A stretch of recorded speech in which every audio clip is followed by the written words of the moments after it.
Hello everyone, Charles Watts here, the Arsenal correspondent at Goal, joining you on Monday, a lovely sunny day out there, and a Monday after Arsenal collected all 3 points at the weekend. As I'm sure you're aware, I wasn't at Villa Park on Saturday, dad duties for the weekend, my son's 6th birthday, as you can tell by the big Mario poster and shed loads of balloons that I've got sitting in my house at the moment. Honestly, there's barely any room to even breathe at the moment for all the party birthday stuff around, but he had a very good birthday, so that's all that matters. And Arsenal won at Villa Park, and what a fantastic win it was. Battling performance. I mean, I didn't see all the game. They were literally kicking off just as I was starting off the birthday party of about 25 kids legging it around a soft play for a couple of hours, and honestly I have no idea what was more stressful, either that or sort of relying on phone alerts on what was going on at Arsenal. The last 20 minutes, every time my phone buzzed in my pocket, it was that fear of taking a phone out and seeing that Aston Villa had got themselves an equaliser, but they hadn't, and Arsenal held on for what was a really important win. One that moves them back into the top 4, keeps them above Tottenham, who obviously won yesterday, and sort of bounced back from that Liverpool defeat. And I don't want to say bounce back really from the Liverpool defeat, because the Liverpool defeat was frustrating. Yes, you don't want to lose, but Liverpool are on another level to Arsenal at the moment. I thought Arsenal competed very well in that game, and they just ultimately got done, punished for not taking their chance, and then punished for a mistake at the other end. I was really intrigued to see how Arsenal are going to respond to that against Aston Villa, and they did it really, really well. Got the goal. By all accounts, I mean, I watched the highlights, didn't watch the full game. I watched the highlights, played very, very well at times. Probably should have, been further ahead than 1-0, and then had to hold on a little bit in the second half, as is the way. I have to admit, hands up, I was really worried about this game at Villa Park. I had been in the whole build-up to it. I was just looking at it thinking, oh God, they're going to drop points here. I was really, really worried about it. So I'm delighted that they got the win. And yeah, the celebration police were out in force again afterwards. I will get to that in a minute, because honestly, it does my head in. I know I had a rant about it the other day, but I will have another little talk about it. But I wanted to talk a little bit about Bukayo Saka today and the need to protect him. Now, I saw the foul from Mings. He got a yellow card. Whether it was red card is up for debate. Plenty of people think it was. Plenty of people think it wasn't. I'm not sure. I think it was right on the sort of boundary. It was high. It was a little bit out of control. I don't think it's going to be a red card all the time, but it might have been another ref on another day would have given it as a red card. And I don't want to just focus on that one tackle, because that's not what I'm talking about. I'm talking about Bukayo Saka getting kicked all over the pitch, non-stop, every game he plays. Absolutely targeted, 100%. You can see what teams are doing. They've been doing it all season, and he's just getting kicked left, right and centre. And he had a bit of a go at half-time, or not a go. He was talking to the referee as he went off, and he explained it afterwards. He said, I wasn't complaining, but I wanted to let him know that that's my game. I'm going to run at players, and sometimes I need more protection when players are purposely trying to kick me. That's all I was letting him know. Absolutely well within his rights to do that, because Saka, I mean, it must be so frustrating for Saka. I know this happens to other players as well. Wilfried Zaha's a prime example. Gets kicked all over the place. And it's happening to Saka. Everyone can see it. Arsenal can see it. Saka can see it and can certainly feel it. And it's just really nice. Steven Gerrard's had a go back. This is what he had to say, Steven Gerrard. This has really wound me up. So he's a good player, an outstanding talent. I love him, but you can't complain about that side of it. That's football. I'm sitting here now with screws in my hips. I've had about 16 operations. I'm struggling to go to the gym at the moment. That's all on the back of earning a living in English football. He'll learn, and he'll learn quick. He said we were too rough. So did Arsenal commit any fouls? Listen, it's part of the game. The last time I checked, it wasn't a no-contact sport. I think tackles are allowed physically. Physicality is allowed. Aggression is allowed. Just such a load of... It's such a bad take from Steven Gerrard that A, he didn't say they were too rough, so he's just making that up. And B, yes, tackles are allowed, but fouls aren't. Arseblog, Andrew did a brilliant blog on this today. If you haven't read it yet, go over to read Arseblog's blog today that Andrew posted up. It's absolutely brilliant on it. He's spot on. And it's just I don't understand what Gerrard's saying here. It's like, you got screws in you. You had 16 operations.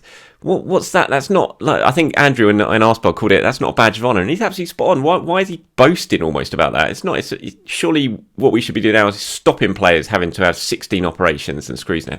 And we can see what's happening with Saka, and it's happening every week. So I can understand his frustration and why it's sort of beginning to bubble over a little bit now. And the need to protect him is massive. You've got a brilliantly talented young kid here playing wonderful football, getting fans off their seat week in, week out with what he's doing. You don't want that taken out of the game by him being booted up in the air every 5 minutes in a match. And I know as Arsenal fans, Arsenal people, this is a subject that's very close to our hearts because we've seen in the last 15, 20 years what's happened with Eduardo, with Aaron Ramsey, with Abu Diaby, with other players. It's just constantly the whole thing of during the Wenger era of let's get into Arsenal, get stuck in Arsenal, that's how you stop them playing. We've seen the consequences of that. And so maybe this is something that's a little bit closer to our hearts than other clubs, but I just think the need to protect Saka a little bit is growing because he's going to get hurt soon, and he was quite fortunate to avoid it at the weekend. And he is going to get hurt soon if this carries on going. And we don't want to see the best players sitting in the treatment room all the time. We want to see him on the pitch. We want to see him playing. And no one's saying that he can't tackle. So I don't know what Gerrard's banging on about there. No one's saying that. But it's when it's over the top, when it's consistent, persistent, targeted fouling, which is exactly what's happening with Saka. There's no denying it. It's persistent and it's targeted. Then that's the sort of thing that we've got to cut out from the game. And I really hope that officials start looking at it more because no one's getting punished for it. It seems to be open season on Saka this season. People seem to be able to just... I mean, James McArthur, I think it was, at Crystal Palace, literally volleyed him halfway over the Emirates roof and he didn't even get sent off for it. One of the most mad things I've seen this season. And he escaped a red card for it. It's got to stop. And I don't think Gerrard's helping the situation with those sort of comments there. It's just a load of rubbish from him, I have to say.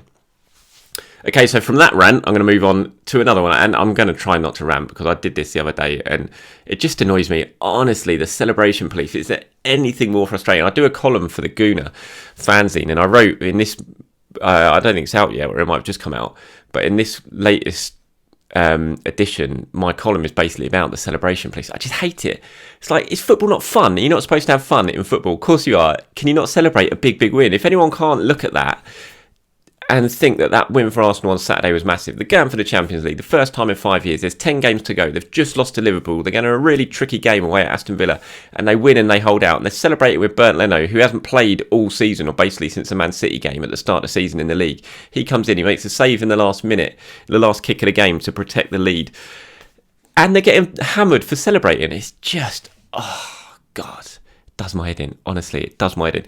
And people get themselves tied up in knots in it. I saw Gabby Ogbonnahor, obviously a Villa fan, Villa player, having a pop on TalkSport about it. And then people have sort of posted previous comments that he's made about how it's good to celebrate and he wants to see people celebrate it. And then obviously when it's against his team, he has a go at it. It's just does my head in. It's just let teams celebrate. Who cares? Honestly, who cares? It's all about, that's what football's about, isn't it? Losing it in the emotion of it all and celebrating with your fans. And that's exactly what Arsenal did. And I hope they do it every single game between now and the end of the season. I hope they annoy every other team between now and the end of the season doing it, because that's what it's all about. That's what those away fans who've just travelled up early morning from London up to Birmingham to watch it, that's what they want to see. They want to see their players celebrating with them. They want to see that sort of passion. Arsenal haven't had it for years now because it's all been sucked out of the club in this last sort of 5-6 years. And now it's beginning to come back. Everyone's together and you can feel it, so why not celebrate together? And just other teams, honestly, Ashley Young, he had a go in the post-match interview. He's just standing there looking glum as anything just because they lost and decides to have a pop at Arsenal celebrations. Just turn it in. Honestly, it does my head in.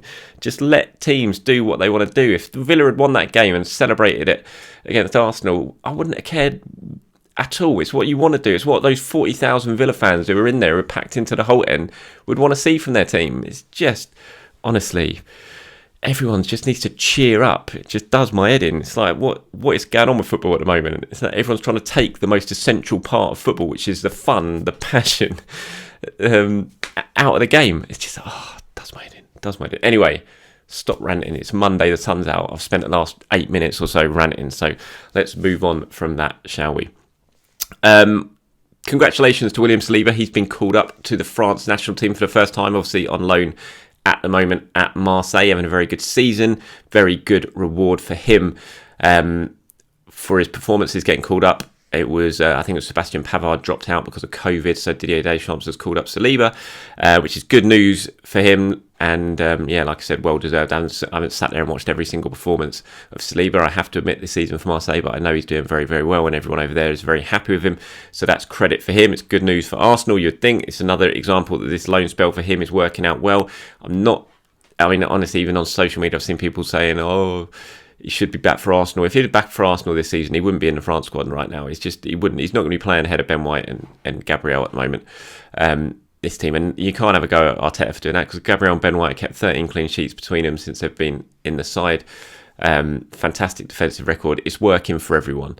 It's working for Arsenal. It's working for Saliba. It's working for Marseille, and hopefully in the summer Saliba can come back, join up with White and Gabriel and Rob Holding, who, by the way, I think has been brilliant as his position as a squad member recently. And that's something, if Saliba has to do that at first, then he has to do that at first. That comes with the territory, being at a big club and only being 20 years old. It's great news for Saliba. In terms of his future, I know I keep getting questions about him. Nothing has gone on yet. There's been no talks. What I understand that Saliba's people are expecting some sort of talks to start happening in the next few weeks in regards to his Arsenal future, and what might happen with him in the summer. Obviously, you would think there's going to be contract discussions in the summer. Nothing's happened with that yet, but these, once they start sort of making contact over the next 2-3 weeks, and then they'll plan something for the summer and sit down. He's still got 2 years left on his contract, but you feel this is going to be a very important summer when it comes to Saliba and his Arsenal career, if he does indeed stay at Arsenal. At the moment, his career is going very, very well, though. So congratulations to William Saliba. Looking forward to seeing him in action for France. Sort of bit of injury news to talk about. Obviously, no Aaron Ramsdale at the weekend. Fair play to Bernd Leno, coming in doing very, very well by all accounts, although not overly tested because of the form of the Arsenal defence. Looks like Ramsdale's going to be out for a few weeks. Mikel Arteta said before the game. Obviously, the next couple of weeks there's no games because of the international break.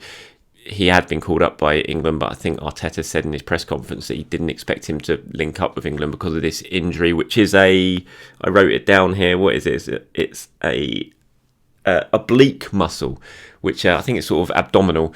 To be fair, I'm pretty rubbish when it comes to that sort of things, but I did have a quick Google of it because I'd never really heard of it.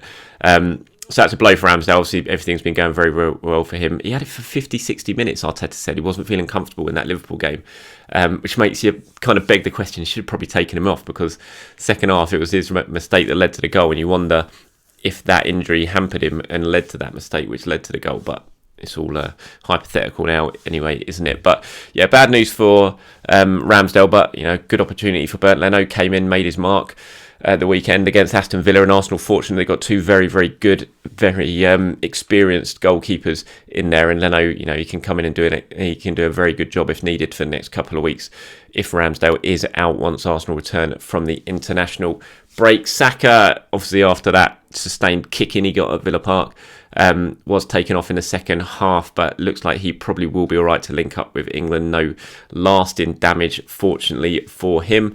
So he'll probably, if Ramsdale does indeed drop out, he'll be one of 3 England players Arsenal have in Gareth Southgate's squad, which will be White, Saka and Smith Rowe. Gabriel Martinelli, we wait to see if he links up with Brazil or not. He's been ill. That's why he missed out against Aston Villa. Not COVID, or we're told it's not COVID. And so you'd think he'd be desperate to go over there because it's his first call-up. We've got an opportunity to win his first Brazil cap.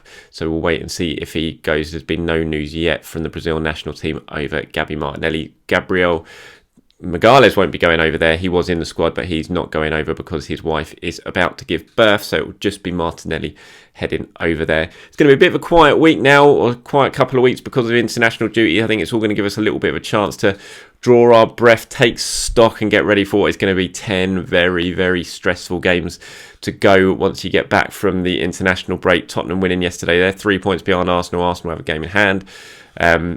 Arsenal very much still in the driving seat, but there's going to be plenty of twists and turns between now and the end of the season. Some really tricky fixtures coming up. You just look at Crystal Palace away for Arsenal in that first game back after international break on a Monday night under the lights at Selhurst Park. Palace flying, thumped Everton 4-0 to go into the FA Cup semi-final at the weekend.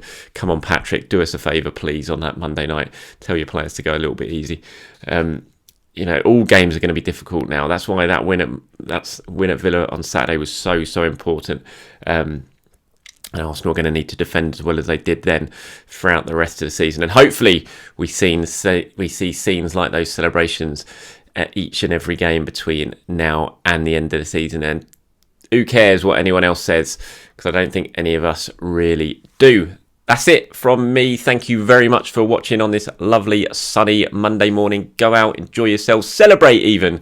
And just don't listen to the likes of Ashley Young and anyone else having a pop and telling you what to do. Have a good day, everyone. I'll speak to you soon.